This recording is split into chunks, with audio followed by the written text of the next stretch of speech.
Herkese merhaba arkadaşlar. YouTube kanalıma yeniden hoş geldiniz. Bugünkü videomda ateist ve deist iltica başvurularındaki görüşmelerde ne tür sorular soruyorlar, sizlere onlardan bahsedeceğim. Ama daha önce tanışmadıysak, ben Okan Şengün. Son 10 yıldır Amerika'da göçmenlik avukatlığı yapıyorum ve sizden gelen sorulara YouTube videolarımda ya da Instagram hesabımda cevap veriyorum ve sizlere iltica prosedürünü anlatıyorum. Her hafta pazar günü yeni video yüklüyorum arkadaşlar iltica prosedürü hakkında. O yüzden kanalıma abone olursanız videolarımı kaçırmamış olursunuz. Evet arkadaşlar, öncelikle iltica memuru bu tarz başvurularda siz kendinizi nasıl tanımlıyorsunuz bunu anlamaya çalışacak. Size soracak.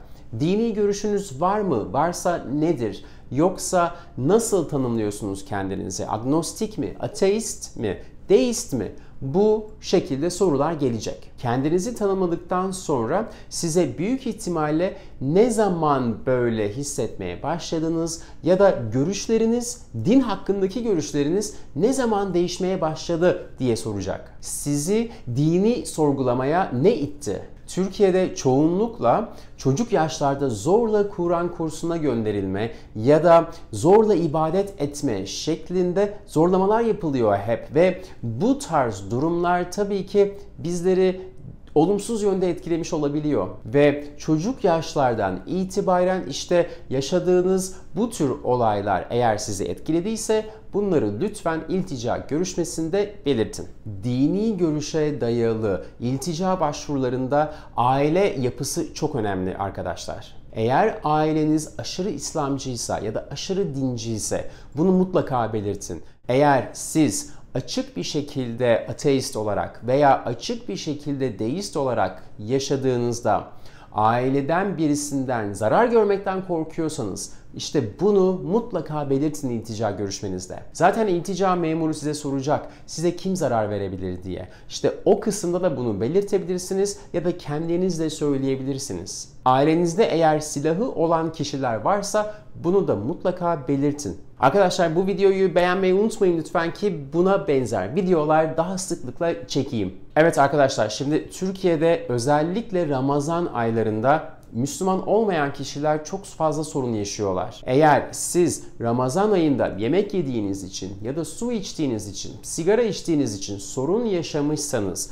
bunları mutlaka belirtin. Artık Türkiye'de iş yerlerinde cuma günü namaza gidip gitmediğinize karışılır oldu. Eğer bu tür sorunlar yaşamışsanız iltica memurunun size bunu sormasını beklemeyin. Siz bunları belirtin. Bu arada arkadaşlar tabii ki hem ateist hem LGBTİ ya da hem ateist hem Kürt olabilirsiniz. Dediğim gibi daha önceki videolarımda da bir iltica başvurusunda birden fazla sebep olabilir. Hiç sorun değil. Böyle durumlarda hem dini görüşünüzden dolayı başınıza gelen olayları ve gelecek korkularınızı anlatıyoruz.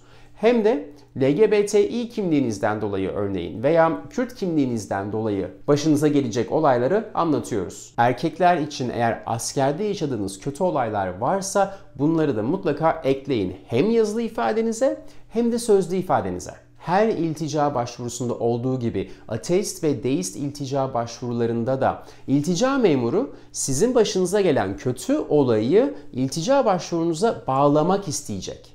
Bunu da nasıl yapacak? Sizin söyleyeceğiniz tabii ki hakaretler ve küfürlerle, yani insanların size yaptığı kötü muamele anında size söylediği hakaretlerle arkadaşlar. Bu kısım çok önemli. Tabii biraz karmaşık gelebilir arkadaşlar. Hiç sorun değil. Hani ben nasıl yapacağım, neler söyleyeceğimi nereden bileceğim diyebilirsiniz. Eğer beraber çalışırsak zaten biz sizi hazırlıyoruz, provalar yapıyoruz. Böylece nasıl ifade vermenize ilişkin hazır hissediyorsunuz kendinizi görüşme öncesinde. Şunu söyleyeyim arkadaşlar, iltica başvurularında hem yazılı ifadenizde hem de görüşmede yani sözlü ifadenizde doğruları söylemek çok önemli. O yüzden provalarda zaten bizim söylediğimiz şey her zaman doğruyu söyleyin. Bu arada arkadaşlar eğer ateist derneğine, deist derneğine herhangi bir üyeliğiniz varsa ki illa resmi üyelik olmasına da gerek yok. Örneğin etkinliklerine katıldıysanız ya da destekliyorsanız maddi, manevi bunlardan da bahsedin iltica görüşmenizde. Evet, tabii diğer iltica başvurularında olduğu gibi dine dayalı iltica başvurularında da şunu soracaklar. Türkiye'ye geri dönerseniz size kim zarar verebilir? Burada sizden sıralamanızı isteyecekler size zarar verebilecek kişileri. Aynı zamanda Türkiye'ye geri dönerseniz başınıza neler gelir, neler gelmesinden korkuyorsunuz diye de soracaklar. Bunlara ek olarak arkadaşlar şunu soracaklar size. İnsanlar sizin ateist ya da deist olduğunuzu nereden, nasıl anlarlar? Bu sorunun cevabı çok önemli. Buna mutlaka hazırlıklı olun. Bu tür soruların cevapları dosyadan dosyaya ve kişiden kişiye değiştiği için arkadaşlar zaten biz sizinle çalışmalar yapıyoruz ve size en uygun, sizin hayatınıza en uygun cevapları çalışıyoruz, hazırlıyoruz. Görüşmenizin sonunda Türkiye'de güvenli olarak yaşayabileceğiniz herhangi bir yer var mı diye soracaklar arkadaşlar. Tabii ki her iltica görüşmesinin sonunda olduğu gibi.